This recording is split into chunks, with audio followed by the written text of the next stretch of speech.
بسم اللہ الرحمن الرحیم۔ السلام علیکم ورحمۃ اللہ وبرکاتہ۔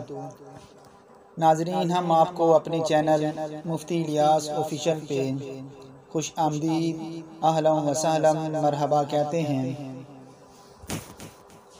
ناظرین، روزوں کے کچھ مسائل ہم نے آپ کے سامنے بیان کیے تھے۔ آج بھی کچھ روزہ کے متعلق ہی مسائل ہوں گے، لیکن یہ روزہ کے فدیہ کے جو ضروری احکام ہیں، جو ضروری مسائل ہیں، وہ ہم آپ کے سامنے شیئر کریں گے۔ تو سماعت کیجیے۔ سب سے پہلا مسئلہ کہ تندرست آدمی اور ایسا بیمار کہ جسے صحت یاب ہونے کی امید ہو، تو ایسا بندہ روزوں کا فدیہ نہیں دے سکتا۔ یہاں تک کہ کوئی مستقل بیمار ہو جائے کہ جس کے صحت یاب ہونے کی امید ہی نہ ہو، تو وہ بندہ فدیہ ادا کر سکتا ہے۔ نمبر 2، ایسی بوڑھی عورت جو روزے نہ رکھ سکتی ہو، اس کے لیے زندگی میں ہی فدیہ دینے کی اجازت ہے۔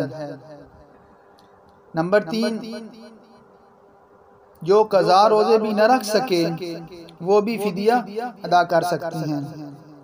نمبر 4، فدیہ میں نابالغ کو کھانا کھلایا تو اس صورت میں فدیہ ادا نہیں ہوگا۔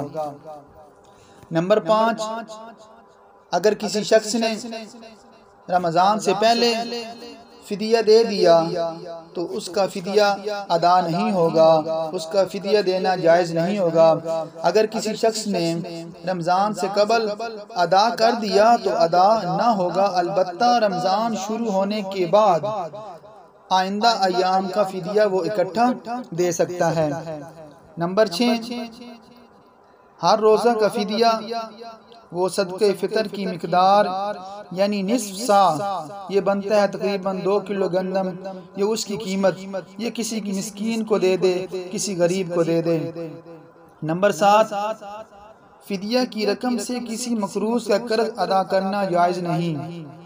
آپ یہ سمجھ کر دے دیں کہ یہ کسی کا قرض ادا ہو رہا ہے تو یہ ٹھیک نہیں ہوگا۔ ہاں، جس محتاج کو فدیہ دینا ہے، پہلے اسے رقم کا مالک بنا دیا جائے، پھر اس کی مرضی ہے کہ وہ قرض ادا کرے یا کچھ اور کرے۔ نمبر 8، روزہ کا فدیہ اپنی اولاد کو اور اپنی اولاد کی اولاد کو بھی دینا جائز نہیں۔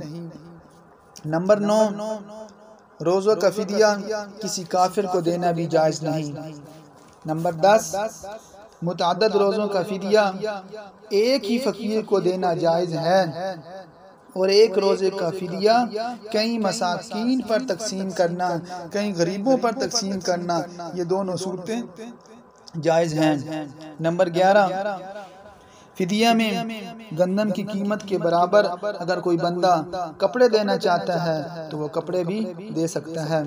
نمبر 12، اگر کوئی شخص شدت مرض کی وجہ سے رمضان کے روزے نہ رکھ سکا اور اسی دوران مر گیا، فوت ہو گیا، تو اس شخص پر ان روزوں کا فدیہ دینا واجب نہیں۔